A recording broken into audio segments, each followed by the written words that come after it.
Chapter 20 of Bunyan Characters, Volume 1, by Alexander Whyte. This recording is in the public domain. Recording by Marianne. Chapter 20 Faithful in Vanity Fair. Be thou faithful. Revelation 2, chapter 10.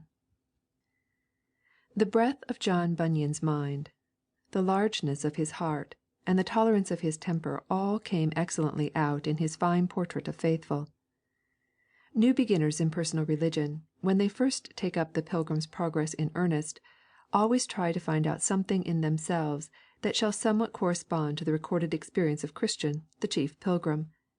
And they are afraid that all is not right with them unless they, like him, have had, to begin with, a heavy burden on their back.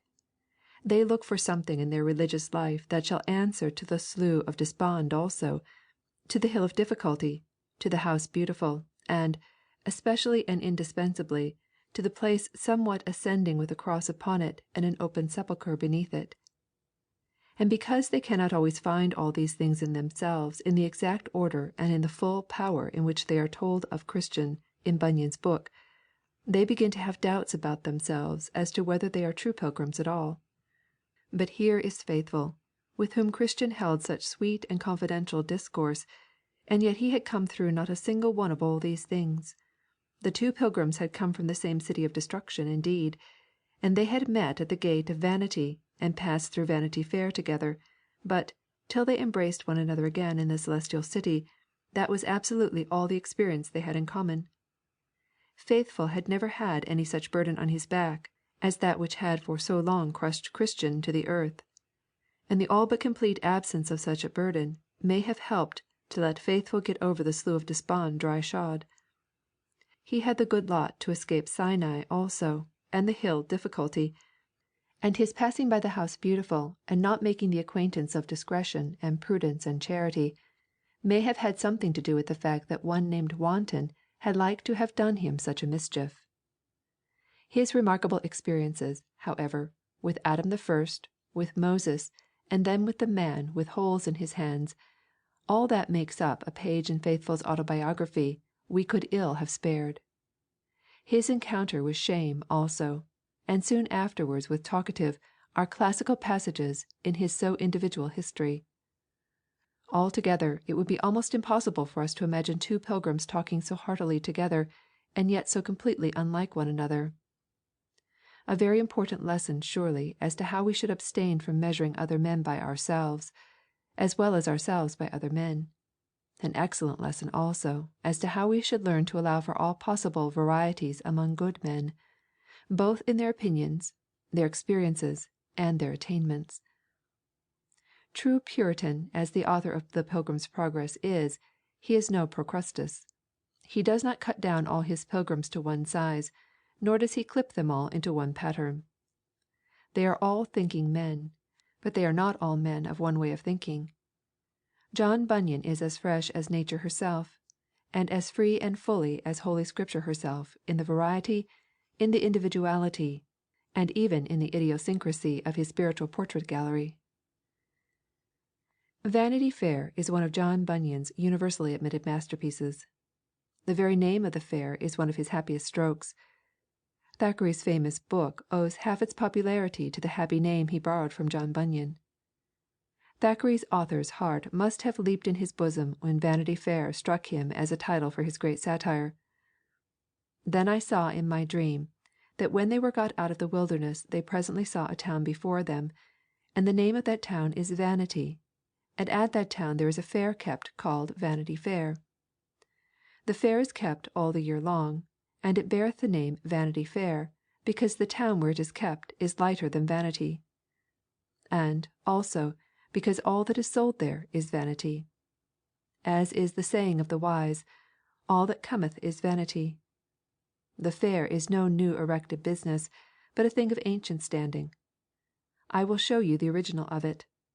About 5,000 years ago there were pilgrims walking to the celestial city, as these two honest persons now are, and Beelzebub, Apollyon, and Legion, with their companions, perceived that by the path that the pilgrims made, that their way to the city lay through the town of Vanity, They contrived there to set up a fair wherein should be sold all sorts of vanity, and that it should last all the year long.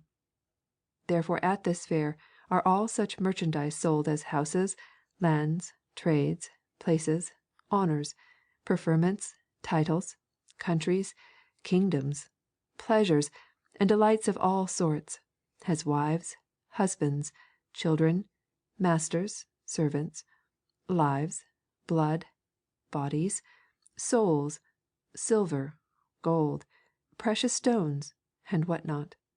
And, moreover, at this fair at all times there is to be seen juggling, cheats, games, plays, fools, apes, knaves, and rogues, and that of every kind. And then our author goes on to tell us the names of the various streets and rows where such and such wares are vended. And from that again he goes on to tell how the Prince of Princes himself went at one time through this same fair, and that upon a fair day too, and how the Lord of the fair himself came and took him from street to street to try to get him induced to cheapen and buy some of the vain merchandise.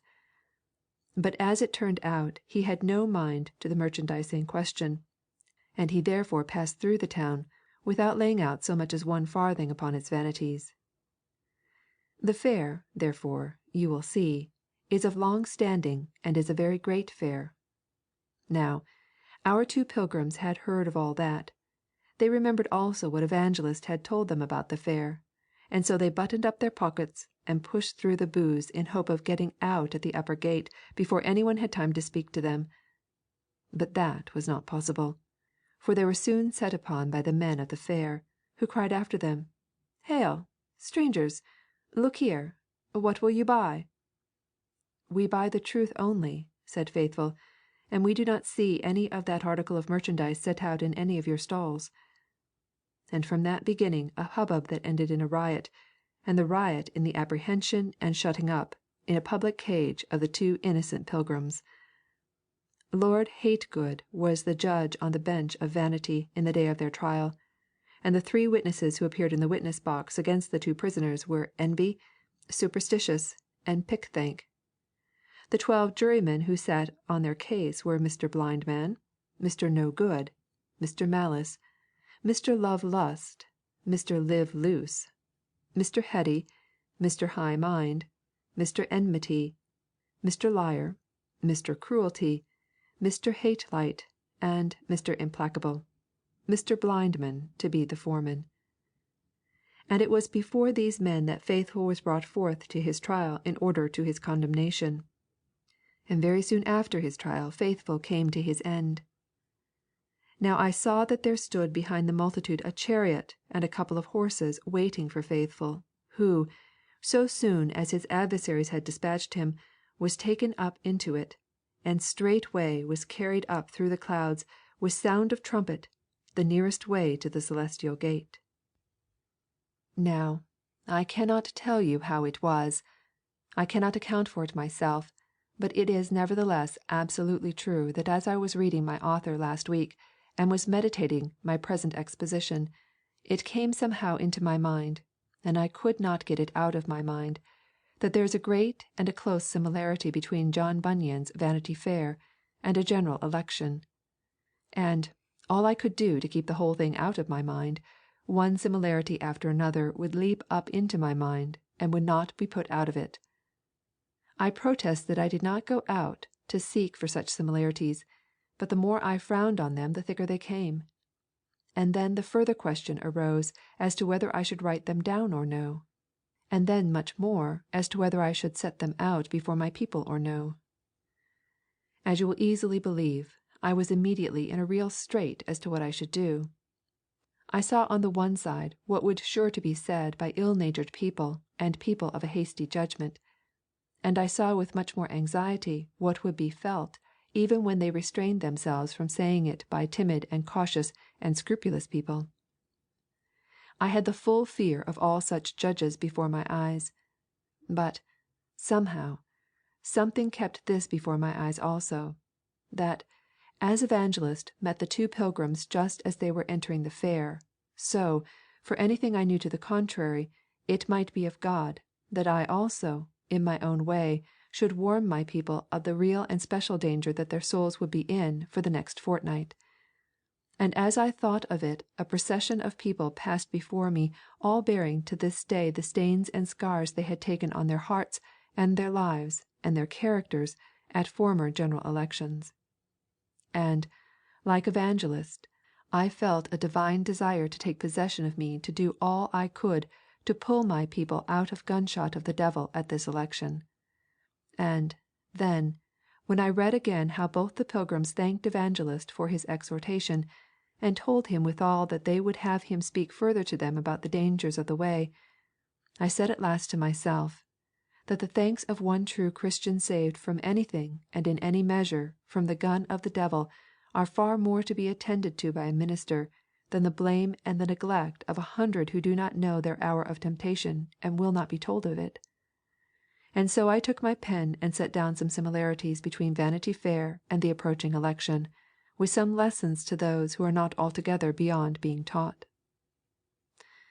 Well, then, in the first place, the only way to the Celestial City ran through Vanity Fair. By no possibility could the advancing pilgrims escape the temptations and the dangers of the fatal fair. He that will go to the Celestial City and yet not go through Vanity Fair must needs go out of the world.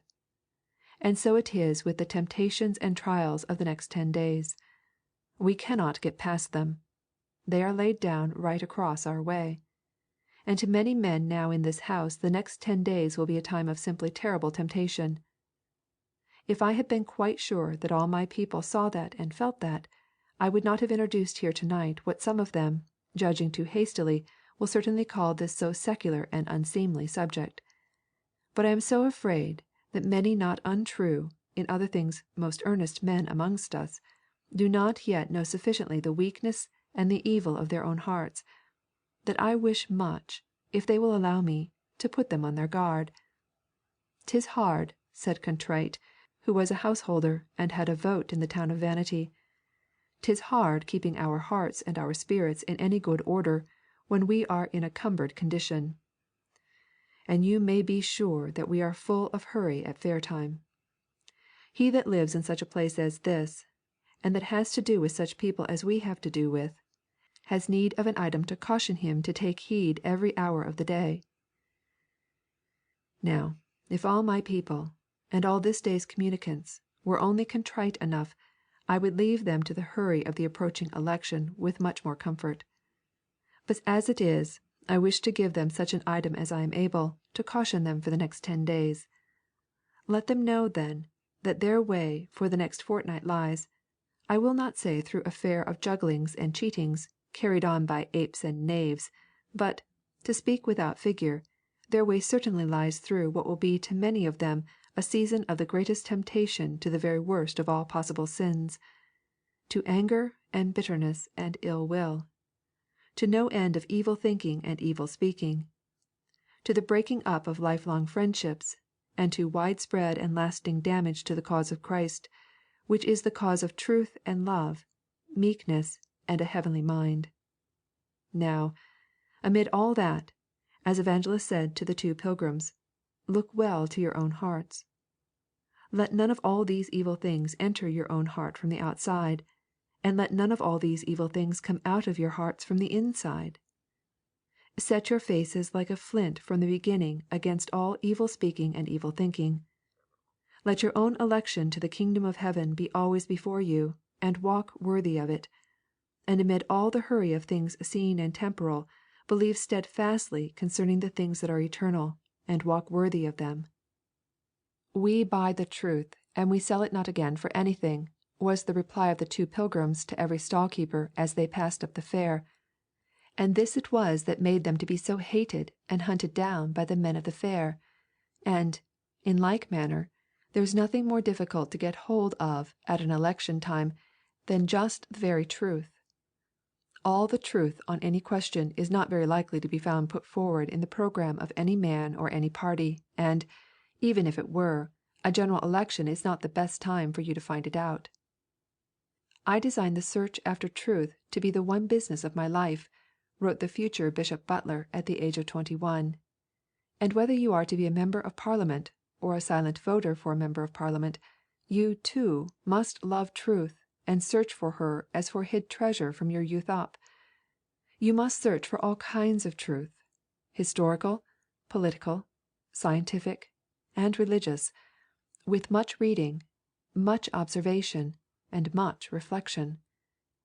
And those who have searched longest and dug deepest will always be found to be the most temperate, patient, and forbearing with those who have not yet found the truth. I do not know who first said it, but he was a true disciple of Socrates and Plato who first said it. Plato, he said, is my friend, and Socrates is my friend, but the truth is much more my friend. There is a thrill of enthusiasm, admiration, and hope that goes through the whole country and comes down out of history as often as we hear or read of some public man parting with his own past, as well as with all his leaders and patrons and allies and colleagues in the present, and taking his solitary way after the truth. Many men call that man quixotic, visionary, unpractical, imprudent, and he may be all that and more. But to follow conscience and the love of truth even when they are for the time leading him wrong is noble, and is every way far better both for himself and for the cause he serves, than if he were always found following his leaders loyally, and even walking in the way of righteousness with the love of self and the love of party at bottom ruling his heart. How healthful and how refreshing at an election time it is to hear a speech replete with the love of the truth, full knowledge of the subject, and with the dignity, the good temper, the respect for opponents, and the love of fair play, that full knowledge of the whole subject is so well fitted to bring with it. And next to hearing such a speaker, it is the pleasure of meeting such a hearer, or such a reader at such time. Now, I want such readers, and such hearers, if not such speakers, to be found all the next fortnight among my office-bearers and my people. Be sure you say to some of your political opponents something like this: I do not profess to read all the speeches that fill the papers at present. I do not read all the utterances made even on my own side, and much less all the utterances made on your side.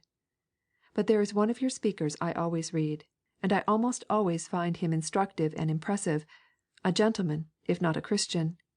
He is fair, temperate, frank, bold, and independent, and, to my mind at least, he always throws light on these so perplexing questions.